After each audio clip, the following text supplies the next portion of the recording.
Railway को लेकर खबरें ढेर सारी हैं और ऑर्डर की ही खबरें आ रही हैं रेलवे कंपनीज को लेकर।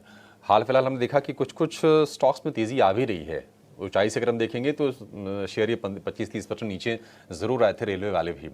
अवनी जी, एक बार जरा रेलवे वाले स्टॉक्स जरा चेक कीजिए। RVNL हो गया, रेल टेल हो गया, ऐसे स्टॉक्स कहीं आपको लगता है कि मोमेंटम बनता हुआ दिख रहा है? जी पहले अभी तक तो ये डाउन ट्रेंड में ही है और ऐसे कोई इंडिकेशंस नहीं है कि बहुत बड़ी तेजी हो जाएगी। जी थोड़ा बहुत शॉर्ट कवरिंग हमें जरूर नजर आ रहा है, लेकिन कोई बड़ी तेजी के संकेत तो नहीं है। तो फिलहाल अभी तो कोई रेलवे स्पेस में से रिकमेंडेशन नहीं रहेगी।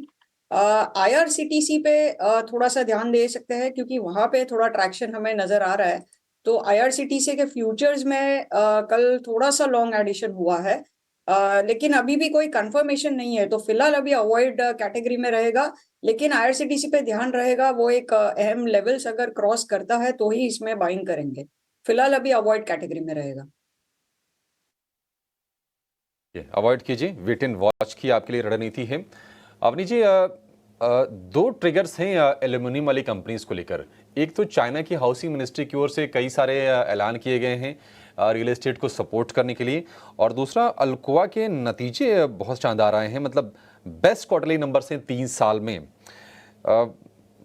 जो EPS है वो कंसेंसस से ज़्यादा है। आप ज़रा ये बताइए कि हिंडाल्को या फिर नाल्को, इन दोनों शेयरों में, क्योंकि आज हो सकता है कि गैप के साथ ओपन करें, बेहतर चार्ट स्ट्रक्चर किसके हैं? कंपेरेटिवली में अगर देखो तो हिंडाल्को का स्ट्रक्चर बेटर है, और ये अपने 20 और 50 दिन के मूविंग एवरेज के ऊपर सस्टेन भी कर रहा है। तो यहाँ पे एक अच्छी तेजी हो सकती है। ऊपर की तरफ इसका जो इमीडिएट रेजिस्टेंस है वो करीबन 745 पे है। एक बार उसके ऊपर सस्टेन हो जाता है तो मेरे हिसाब से ये फिर 770 तक इसमें दौड़ लग सकती है। तो कंपेरेटिवली हिंडाल्को में बेटर पोजीशनिंग हो सकती है। ठीक है, 770 तक की दौड़ लगा सकता है हिंडाल्को का शेयर। 733 रुपए के आसपास कल की क्लोजिंग इसकी हुई है। खरीदारी करने की आपके लिए सलाह है। लेकिन नतीजे हैं L&T टेक के और बजाज ऑटो के। निश्चित तौर पर इन पर ब्रोकरेज मयूरेश जोशी का भी, वो भी अब हमारे साथ जुड़ चुके हैं। एंड मयूरेश, गुड मॉर्निंग, बहुत बहुत स्वागत है आपका।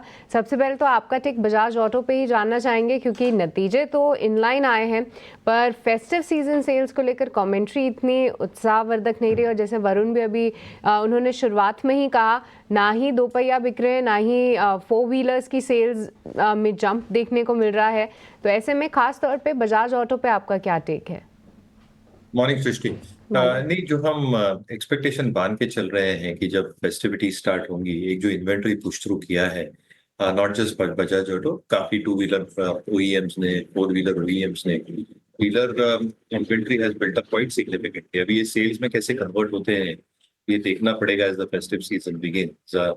ऑब्वियसली आई थिंक, जैसे मैं बार बार कह रहा हूँ कि जो बेस इफेक्ट है और जो नंबर्स रहे हैं पिछले कई क्वार्टर से, there will be some element of consolidation as far as numbers are concerned. But second half में I think एक base formation in terms of stability of numbers, both in terms of volume growth, margins as well. और अगले वर्ष के लिए जैसे और भी नए लॉन्चेस आते रहेंगे for the entire universe, एक steady state growth आना लाजमी है। Obviously I think Bajaj auto की केस में एक्सपोर्ट्स बिजनेस कैसे करता है, उनके जो नए लॉन्चेस अभी हुए हैं उसमें आई थिंक कैसे वृद्धि होती है, ये देखना बहुत इंपॉर्टेंट होगा। और मार्जिन ट्रेजेक्टरी क्या ये मेंटेन कर पाते हैं, जो मैनेजमेंट को लगता है वो कर पाएंगे अराउंड दिस 20% मार्क। तो मुझे लगता है आई थिंक जो प्राइस एक्शन रही है बजाज ऑटो की, जो वैल्यूएशंस पे ट्रेड कर रहा है, ये शायद जेस्टेट कर रहा है ये वर्ष के लिए जो अर्निंग्स ग्रोथ है। ऑटो मैन्युफैक्चरर्स, 2 व्हीलर्स हो 4 व्हीलर्स हो, मुझे लगता है कंसोलिडेशन फेज से जाएंगे। But next year I think should be relatively better for most OEMs। तो तब तक मुझे लगता है कंसोलिडेटेड रेंज में काफी OEMs रह सकते हैं।